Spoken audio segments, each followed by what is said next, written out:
Alright, so some of you might be wondering where you can go to hunt gold nuggets. So what I wanted to do in this video is help you do some research on where to go to find gold nuggets.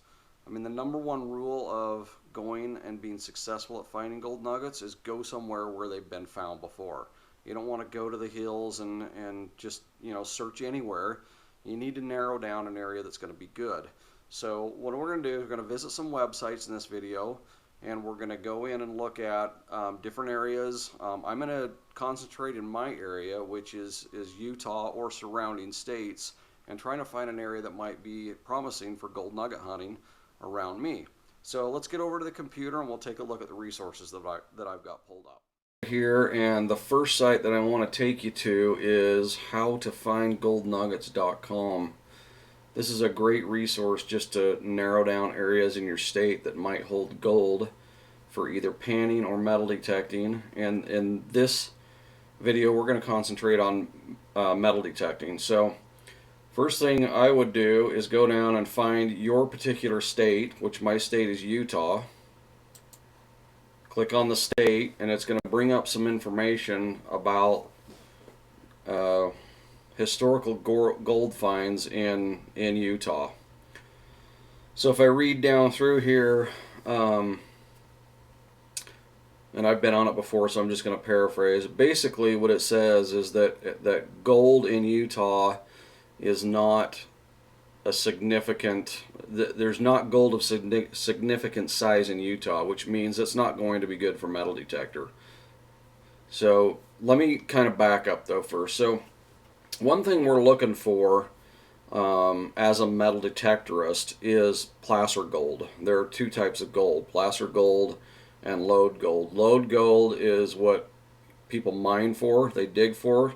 Placer gold is what came from the lode, maybe washed down into a creek, off a hillside, things like that. So that's what we're looking for as a metal detectorist, is placer gold. So let's concentrate on that. So Utah is not a good state, it says here for me. So what I'm going to do is then I'm going to look at my surrounding states. Now I already know that all the states around me, for the most part, have better gold production than I have in here in Utah. But the two closest states that I want to concentrate on are Nevada and Arizona. So let's just go to Nevada. And when we bring up Nevada, we can go through and go down and see what it has to say about Nevada. So first thing I notice here is it says Nevada is full of gold. This is actually a really good state for me as a metal detectorist looking for gold nuggets to go to. There are a number of areas in the state that hold good placer gold that I can find with a metal detector.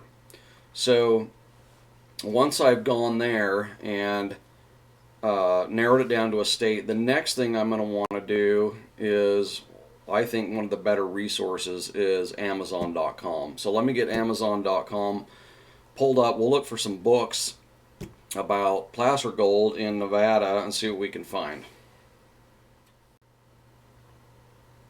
Okay, I've got Amazon pulled up, and I notice that I've got a few books to choose from.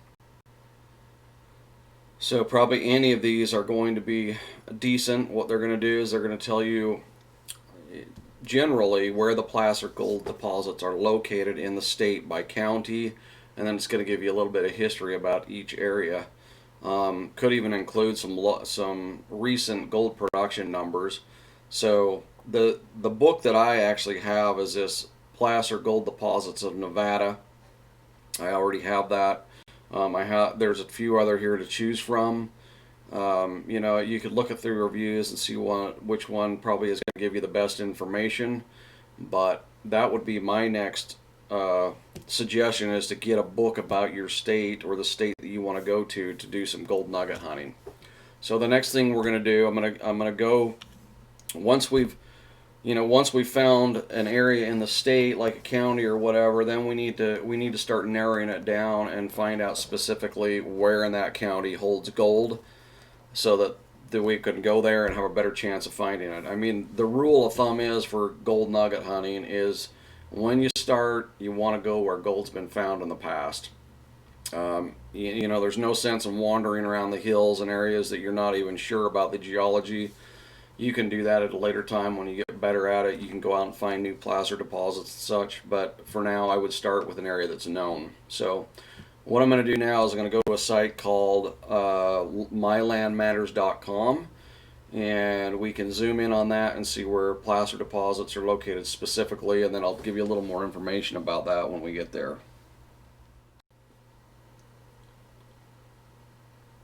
Okay, on the site mylandmatters.com, the first thing I'm going to do is click on Maps.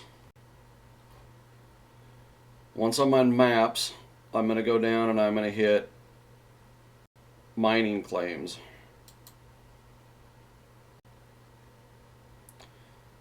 Okay, now this is going to be the best information for people that live in the western U.S.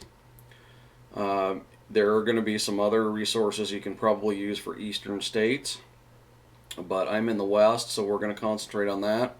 And I have decided to look at Nevada. So under mining claims, I'm going to hit Nevada mining claims, and it's going to pull up Nevada.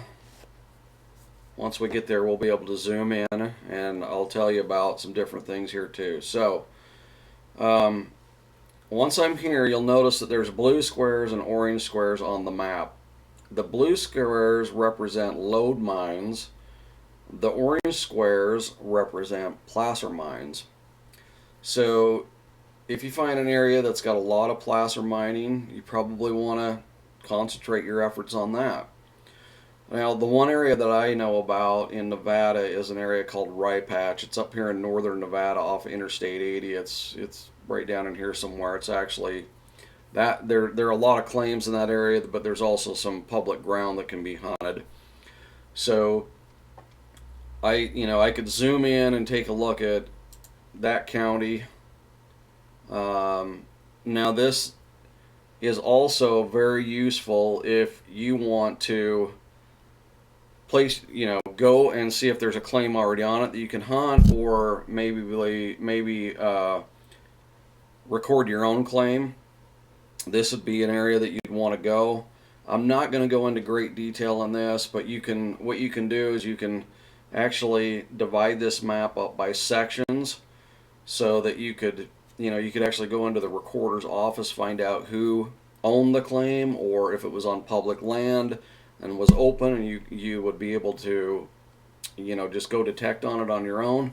I'm not really going to go into that because this is kind of more of a basic information source that I'm giving you right now.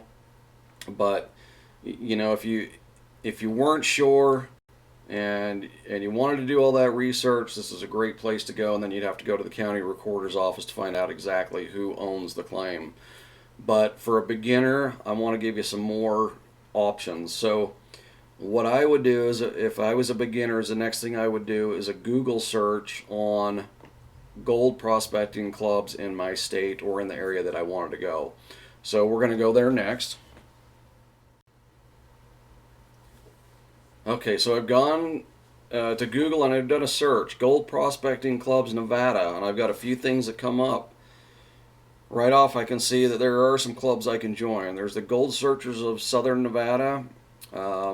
There's Nevada Outback Gyms. That's probably going to give me information on clubs that are available.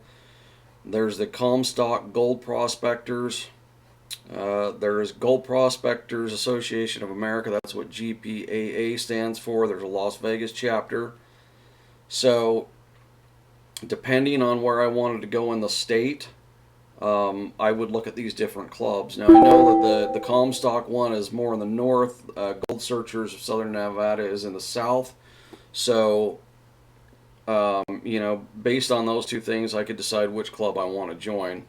But for now, what I'm going to do is I'm going to go to Gold Prospectors Association of America. We'll go there next, and I'll run you through that site, and I'll show you why I like it. They don't always have the best claims, but they do have claims nationwide. So, and it's fairly inexpensive to join. So let's go there next. Okay, so now I'm on the Gold Prospectors Association of America main site, and that address is goldprospectors.org. Now, when you're there, you can find out membership costs. I can tell you that membership costs. There's two options. One is that you can join for $5.99 a month. You don't get you know a bunch of extra stuff. Let's just say that you don't get things like a monthly magazine or a patch or a sticker or things like that. That would be with your bigger membership. I think it's about $134 a year versus $5.99 a month. But for the $5.99 a month, what you do get access to is all the claim information statewide. Now, I'm not going to sign in, but I can show you around this. So, what you would do here is if you wanted to find out if there's anything in your area before you even join, is go to properties, member activity. Now, this isn't going to give you all of the information because you're limited because you haven't joined and you haven't signed in. But you can go here, and the thing you can do is you can go down and uh, go by state and find out what's available in the state. So I'm going to select Nevada, and then you can go down here, and I'm interested in detecting, so I'm going to hit detecting, and it's going to give me the properties that they have in Nevada. Now, some of these have no information. You'll also notice here that this is not just gold prospecting or gold properties. There's also minerals and gems, and this particular one's petrified wood, so it gives you access to all sorts of sites. So the one that I'm interested in here, this is going to be a southern Nevada claim. This aces and eights. This Temple one's going to be a northern. It's up in Pershing County, Nevada. It's probably closer to the right patch. So what I'm going to do is I'm going to click on that, and it's going to go, and there's going to be some member information here. This is where members go in and they will, like this one is directions on how to get there. There's going to be also, if you click on the prospecting one, it's going to give you information from people that went out and actually hunted the area. Now, this may or may not be good, a good resource for you. There might be better resources from, local people. The thing is, though, about joining some sort of a club and getting some sort of, uh, friendship going within that club is that those people are more willing to give you information about where to go. If you just walk into a prospecting shop anywhere and expect them to go tell you where to find gold, it isn't going to happen. People want you to do your own research and find, a claim you can go work. Uh, People are pretty tight-lipped about where they found gold in the past, and you can't blame them. They've done the research on their own. It's time for you to do the research. So this is probably the best step: is to join some sort of a club. Doesn't have to be GPAA. It could be any club, but get in there, get to know some friends, go on some of their outings, get to know what you're looking for. Um, you just can't go out and swing a metal detector and expect to find gold. You've got to be able to know kind of where it was found in the past, what you're looking for. So a club is by far probably the best way to get started in this is, go out on some of the outings and have some of the members show you the ins and outs of how to look for gold nuggets. So, okay, now that we've found an area that we can go to do some metal detecting for gold nuggets, let's talk about some equipment we're going to need. Obviously, you're going to need either a gold pan if you're gold panning or a metal detector. The metal detector that I'm using right now is the XP Deus with the 9-inch high frequency coil. It's a gold prospecting coil. There's a specific program on the Deus for gold prospecting called Goldfield. It's got a special ground balance and iron reject on that so that it's optimized for finding gold nuggets. The other thing that you're going to need is a vial to put your gold in. This is important. You've either got to have a vial or like an old medicine bottle or something like that. because when you find the nuggets, most of them are going to be small. They're going to be easy to lose. So you need to have something to put them in so you don't lose them again. Other thing, plastic scoop. These are very inexpensive. I think they're under $10 a piece. You're going to use that to scoop the dirt up where you think your nugget's located, and then you'll run that over your coil and transfer the dirt back and forth until you locate the nugget inside the scoop. Now, another important reason to have a scoop is because a lot of the gold specific metal detectors or gold specific programs on metal detectors will pick up just the salt in your hand. You can run your hand over the coil and it'll give a response. So important to have a scoop. And then probably another thing you're going to need is a pick. Doesn't have to be big. They come in lengths anywhere from 12-inch handle to 36-inch handle. But I would suggest getting one with a magnet. This one has a magnet. Some of the others will have 2, 3 magnets on them. But notice what the magnet's doing. It's picking up small pieces of iron and black sand. And the reason that's important is when you initially do a dig, you might want to run the magnet through your pile. Once you get the item located in the pile, see if you can pick up a little piece of tin.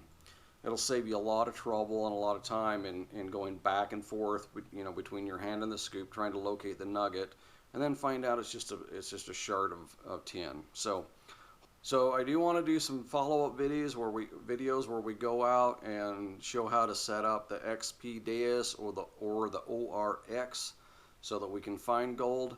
There are a number of settings on there, and some of them are more important than others. You need to make your detector run as quiet as possible, and that's what I want to go over with in the next video. So see you out in the field on the next video. Again, thanks for watching.